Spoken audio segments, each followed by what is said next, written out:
Qu'est-ce que le contrat électronique? Ce contrat est défini assez récemment par une loi de 2004 comme le fruit de l'activité économique par laquelle une personne propose ou assure à distance et par voie électronique la fourniture de biens ou de services.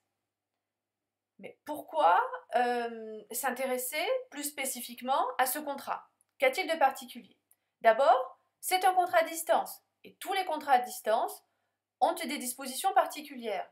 Puis, il y a des particularités liées à Internet, le caractère intrusif du démarchage commercial, mais également le caractère international impose une protection un petit peu spécifique du consommateur.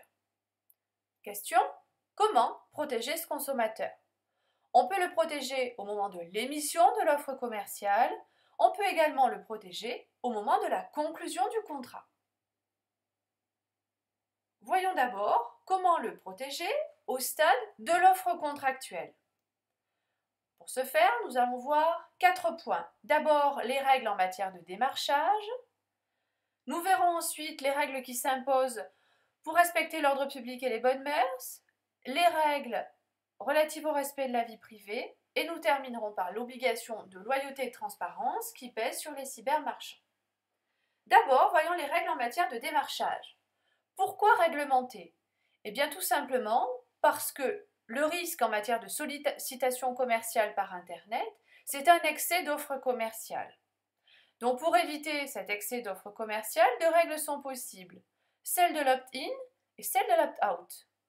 Dans la règle de l'opt-in, pour être démarché, le consommateur doit avoir donné son accord a priori, il doit avoir dit oui. Alors que dans la règle de l'opt-out, on peut démarcher le consommateur, celui-ci restant libre de dire « je ne veux plus être sollicité », donc de demander l'arrêt de la sollicitation. Quelle est la règle qui s'applique en France? Eh bien, il faut distinguer, donc deux situations sont possibles. Si le consommateur est une personne physique, le principe est celui de la règle de l'opt-in. Mais il existe des exceptions. La première, c'est lorsque le consommateur a déjà contracté avec le site marchand. La seconde, c'est lorsqu'il y a eu une sollicitation sur son adresse professionnelle et du fait des fonctions qu'il exerce.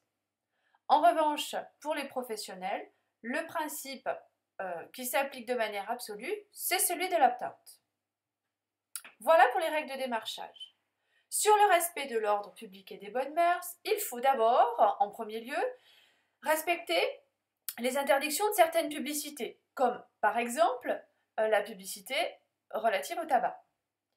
Il faut par ailleurs respecter certaines réglementations spécifiques, comme c'est le cas par exemple de la réglementation en matière de solde. Il est également important de respecter les réglementations qui s'appliquent à certaines professions, comme c'est le cas de la profession d'avocat ou bien des marchands de tabac. Il faut enfin ensuite respecter la réglementation relative à la vente de certains produits. C'est le cas des produits pharmaceutiques. Et il faudra, quoi qu'il en soit, respecter la réglementation particulière sur la protection des mineurs, puisque les mineurs ne peuvent acheter ni alcool, ni tabac, ni produits à caractère pornographique, et ce, y compris sur Internet. Troisième temps, le respect de la vie privée. C'est la Commission nationale informatique et liberté qui s'en occupe. Elle impose d'abord une obligation de déclaration des fichiers de par les cybervendeurs.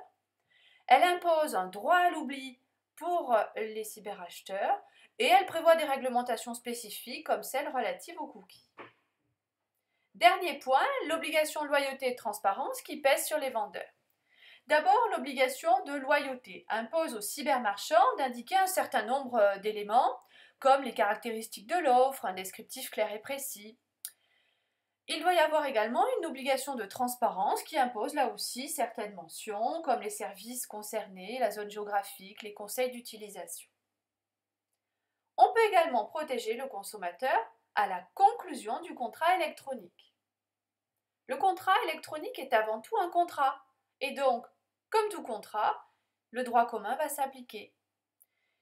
Ce qui veut dire qu'à la conclusion du contrat, il est soumis à l'article 1108 du Code civil et donc le contrat ne sera valable que s'il y a un consentement valable, non vicié, capacité, objet et cause. Et au moment de l'exécution du contrat, on appliquera les obligations, le respect des obligations et la responsabilité contractuelle. Il y a néanmoins des règles spécifiques au contrat électronique, d'abord au moment de la conclusion du contrat et ensuite au moment de l'exécution du contrat. Voyons d'abord les particularités au moment de la conclusion du contrat. C'est une procédure de conclusion du contrat qui s'appelle la procédure dite du double clic. Qu'est-ce que cela signifie? Voyons cela en image. Prenons l'exemple d'une commande de photos en ligne. La procédure est la suivante. D'abord, je passe ma commande et je vérifie mon panier. Je clique une première fois pour passer à l'étape suivante, que voici. Je contrôle, je revérifie et je reclique à nouveau, donc double clic, pour passer à la dernière étape qui est celle du paiement, de la finalisation de la commande. J'ai donc vérifié et validé mon panier 2 fois, d'où le terme de double clic. Spécificité du contrat électronique au moment de l'exécution de ce contrat maintenant. Il existe de nombreuses règles qui pèsent sur les vendeurs. La première, c'est qu'il doit indiquer, ce vendeur, le délai d'exécution, le délai d'expédition, de sa commande. Ensuite, il dispose d'un délai de 30 jours pour satisfaire à ses obligations. Passé ce délai, l'acheteur peut revenir sur son contrat. Une présomption de responsabilité très forte pèse sur le vendeur, puisqu'il pourra que très rarement s'exonérer de cette responsabilité. Ensuite, la chose doit être conforme à ce qui a été contractuellement prévu, ce qui est particulièrement important puisque l'acheteur ne la voit pas, cette chose. Et pour terminer, en cas de retard de livraison supérieur à 7 jours, l'acheteur peut dénoncer le contrat sans aucune pénalité. Il faut surtout retenir que l'acheteur dispose d'une faculté de rétractation, c'est-à-dire le droit de revenir sur son engagement. Ce délai de rétractation est de 14 jours à compter de la réception du produit. Et ce qui est important, c'est que l'acheteur n'a pas à justifier quoi que ce soit. Cette obligation est très générale et elle n'est limitée que dans certains cas, vente de produits alimentaires ou vente de produits sous blister qui auraient été ouverts, ce qui est largement compréhensible. Il reste un problème. Internet abolit les frontières, donc cela pose 2 problématiques. D'abord, quelle loi va être applicable au contrat et quel va être le tribunal compétent lorsque j'achète avec un partenaire à l'étranger. Donc c'est la question de l'exécution du contrat dans un cadre communautaire. Voyons dans un premier temps la problématique de la loi applicable.